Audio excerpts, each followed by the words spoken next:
Não, e eu esclareci esse crime, entre aspas. Ah, é? Eu descobri. Foi investigar. Fui investigar, porque eu aprendi com os livros, com esses dois autores ingleses, que você precisava observar o que estava acontecendo. Tem sempre uma motivação. Tem, porque alguém que fez isso era aluno, era óbvio. Era óbvio que era aluno.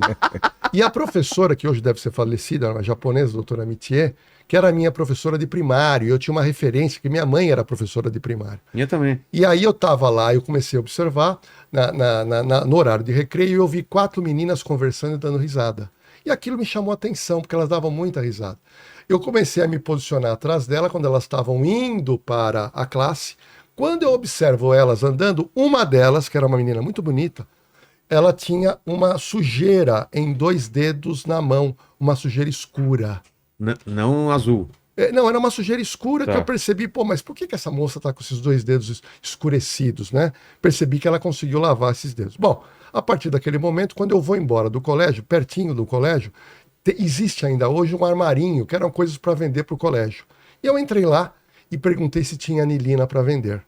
O rapaz falou que tinha anilina para vender. Quando ele foi ver, ele falou, não, eu vendi o último ontem. Eu falei, moroto, você vendeu para quem? Eu vendi para uma aluna. Eu falei, tá bom. Só que eu tinha praticamente um direcionamento, mas como provar que foi ela?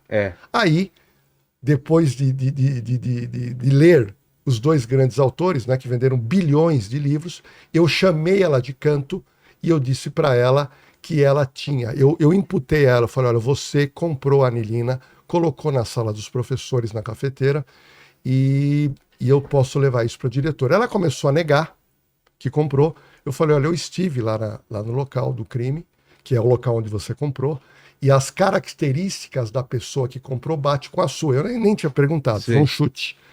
E ela Jogou verde. E ela percebeu que eu poderia contar, eu joguei um verde para ela. Naquele momento ela falou, pelo amor de Deus, não faça isso que eu posso ser expulso do colégio. Porque naquela época se expulsava no colégio público. Foi aí que eu falei para ela, eu não vou contar então, mas você vai procurar a professora Mitié e você vai pedir desculpas para ela. E ali foi o primeiro crime, entre aspas, que eu acabei esclarecendo. Aí eu, com 22 anos, eu passo no concurso para delegado, deixo a barba porque era muito jovem. Aos 28 anos eu escrevo um primeiro livro, porque eu tinha paixão por ler e eu comecei a escrever livro. E esse primeiro livro me leva à televisão, aonde eu ganho o apelido de Doutor Segurança. Mais tarde, lá na frente, eu viro comentarista de segurança, depois apresentador de segurança, de programa policial. Eu apresento Operação de Risco na Rede TV toda sexta e sábado à noite. E por último, agora, resolvi criar um YouTube que é o Na Cena do Crime. Tudo isso envolvendo crimes. Ou seja, a minha vida, 24 horas por dia, eu estudo, entrevisto pessoas, fui diretor de cadeia, passei por tudo dentro da polícia e traduzo isso na literatura que eu escrevo e hoje nos programas que eu participo e no Na Cena do Crime no YouTube. É uma paixão.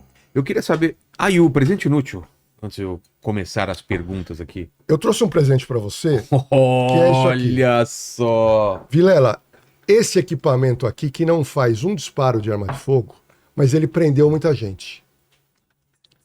Esse equipamento, Vilela, prendeu muita gente. Esse equipamento simples aqui. Um gravadorzinho. Esse gravador. Deixa eu ver aqui, ó. Tá? Vou colocar aqui na câmera de cima, aqui, ó. Olha só. Isso daqui era uma... Putz, era uma coisa muito legal. Isso eu comprei na Santa Efigênia na época. E esse já é uma evolução, porque é uma fitinha pequena. Sim. Começou com a fita grandona, Sim. fita cassete grandona, né? Eu comecei a gravar todo mundo que ia ser interrogado ou testemunhas da delegacia. Antes disso era só anotação, né? Eu comecei a gravar, por quê? Porque eu comecei a perceber que o criminoso ele ia pro fórum e ele negava. Então ele confessava para mim, quando ele chegava no fórum, ele negava e alegava que apanhou na delegacia. Isso é uma coisa muito comum, é um hábito que continua até hoje. E muita testemunha que falava para mim uma coisa, chegava no fórum, falava que falou outra. Sei.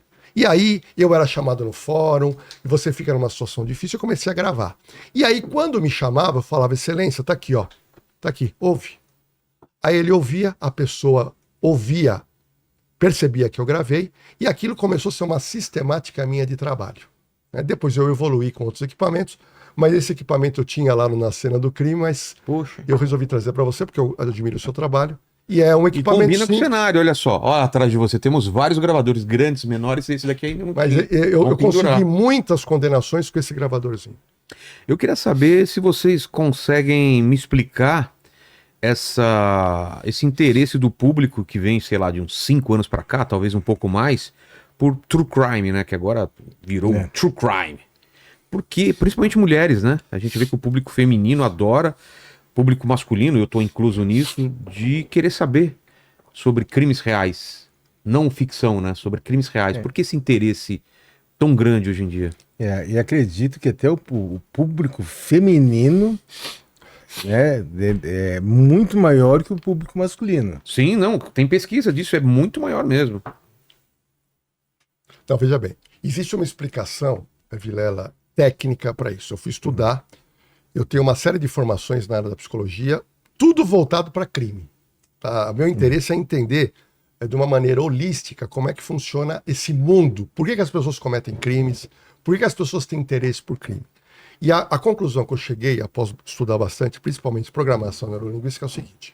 Todos nós temos dentro do nosso aparelho mental amor e violência. Todos nós temos violência. Dentro da gente. Dentro da gente. Por quê? Mas o quê? Uma violência reprimida ou uma... Não, é um instinto. Um instinto. É um instinto. Nós temos uma coisa que nem bicho. Nós temos a gente veio, né, desse... o sentimento de autoproteção. Então nós estamos preparados a todo momento para matar alguém. Matar ou correr. Qualquer pessoa pode matar. Você que está me assistindo, você pode falar, eu nunca vou matar ninguém. Não é verdade. Se tiver alguém estuprando a sua filha ou cometendo um crime contra o seu filho, se tiver um pedaço de pau, você mata essa pessoa e você descarrega essa raiva. Então veja bem, nós temos incutido no nosso aparelho emocional violência a qualquer momento. Só que você não usa violência. Você não usa. E a descoberta que eu fiz é, no momento em que você assiste o programa de televisão, toda novela tem crime por quê? Todo filme tem crime por quê? Porque as pessoas descarregam um pouco dessa energia assistindo novela, lendo um livro e vendo um programa de televisão. O meu programa Operação de Risco, nós mostramos só crime. O bandido sendo preso. Maior sucesso na televisão, 2 bilhões de views no YouTube. Por quê?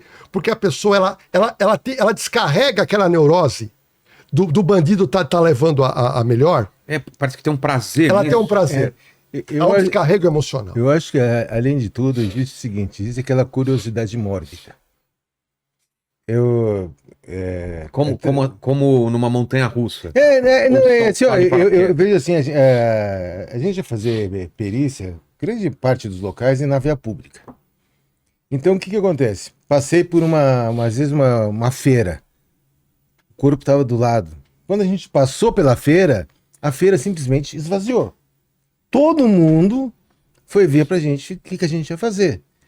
E se vira e mexe acontece, aquela tiazinha que vem passando, não pode ver, né, aquelas cenas de crime, então ela passa tampando os olhos, ela para, dá uma olhadinha e continua. Então existe a curiosidade, eu vejo dentro de uma parte o seguinte, o trabalho policial é um trabalho de um clube fechado, como se fosse um clube do Bolinha. Aquilo que a gente trabalha, a gente não pode estar falando para a população. Há uns anos atrás, final dos anos 90, início dos anos 2000, o índice de homicídio na cidade de São Paulo é astronômico. Morria gente pra caramba. Tá? Chegou a dar, num final de semana, 60 homicídios no final de semana. Se fosse falar 1 minuto sobre cada morte, se ocupava o tempo todo do programa falando só sobre homicídio. Então eu acho que existe aquela curiosidade. A gente, como dentro do trabalho policial, a gente não pode expor o que está sendo investigado, o que está sendo encontrado, como é que está sendo solucionado. Então, principalmente uns anos atrás, era muito fechado. Então não era de conhecimento da população. Hoje, com os programas que tem, talvez o maior conhecimento da realidade que a gente tem, então muito do trabalho policial passa a ser divulgado nos programas especializados. Vai para a mídia, vai para os programas, e aí então sacia a necessidade da pessoa de ter esse tipo de informação. Agora, eu aprendi isso lá na televisão com um diretor antigo lá, que ele falava o seguinte: você só segura a audiência com emoção. Você ter audiência, você tem que ter emoção. Tem que ter personagens. Tem que ter, você tem que. Senão a pessoa pega lá e fica mudando. O controle vai mudar de canal. E a área criminal, a área policial, a área de morte, a área de crimes, ela gera emoção nas pessoas.